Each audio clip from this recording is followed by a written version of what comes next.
True koinonia, meaning fellowship. It cannot be organized, it cannot be designed, built, and then reproduced in other places. It is visible, and yet it cannot be copied any more than two people are the same person. It can be initiated and experienced.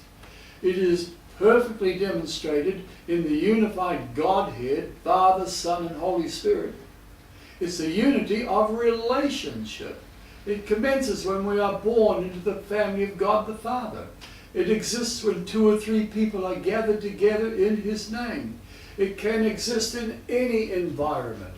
It will grow inside homes that are properly constituted. Until it comes into being there, it will not be seen anywhere.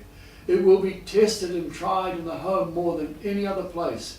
A kingdom, a home divided against itself cannot stand, and Satan is not threatened or disturbed in the least. Mark 3:24. We can be active in evangelism and missions, but these efforts alone will not build the kingdom. Foreign missions have sidetracked evangelicals for 200 years, while families in our nations have fallen apart under our noses. Christianity is not groups of people under various banners getting together to have a religious experience. It revolves around a person, Jesus Christ.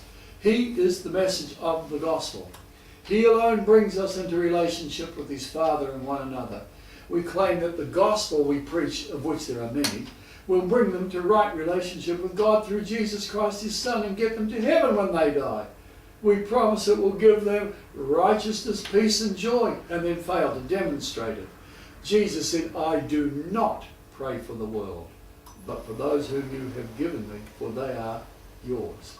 I do not pray for these alone, but for those also who shall believe on me through their word, that they may be one as you, Father, in me, and I in you, that they also may be one in us, so the world may believe that you have sent me. John 17:9-20-21. How good and how pleasant it is for brethren to dwell together in unity. Psalm 133. Not meeting together, but dwelling together. You can meet in halls, but you don't dwell in one. Homes are for dwelling in. Home is where you see me at my worst and still love me. We prefer to meet in halls where we can exhibit our best behavior and mask our real self. We want to sanitize our churches and keep them decent and orderly so we can impress the disenfranchised. Charismatics love to leap, dance, sing and shout, to demonstrate inhibited freedom, unity and love for each other, and all the while ignore the deep underlying problems they are too fearful to open up about or ask help for. I love to do those things also, but it's not how high you can leap, but how straight you walk when you come down. We all need certain things. Evangelicals endeavour to do it in a more sophisticated manner, but it's just as artificial. We have a charade of religious activities that camouflage underlying problems and never deal with the cause. We all need certain things. Preachers are long on the what but short on the how. Yet both of these things are basic to our very experience. One reason is because our pastors and preachers in most cases can't solve or know what to do about their own problems. We need to know that we belong. We need to experience acceptance, to get help, to have expression, to be able to talk openly about the only one that can solve our problems. I don't knock on the door of my home, I just walk in and take my place at the table with the members of the family. Other brothers and sisters are welcome to come and visit and worship with us. We must receive one another as Christ has received us. We are not received on the basis of being right.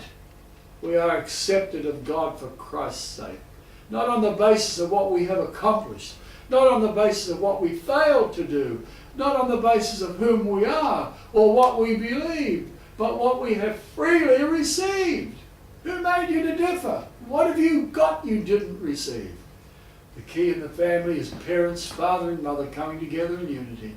It's good and it's a pleasant thing, says the psalmist. But far more than that, God has commanded His blessing there. What's your home like? In the home it will flow down from the head.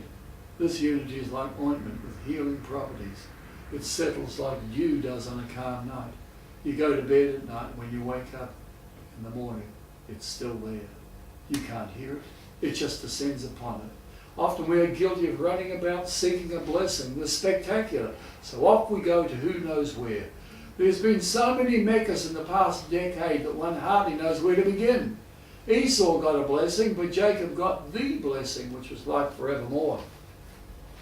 Now it shall come to pass, if you will diligently obey the voice of the Lord your God, to observe carefully all his commandments which I command you today, that the Lord your God will set you on high above all the nations of the earth, and all these blessings shall come upon you and overtake you, because you obeyed the voice of the Lord your God. Training starts in the home. Be careful what you do there, because your children are watching you.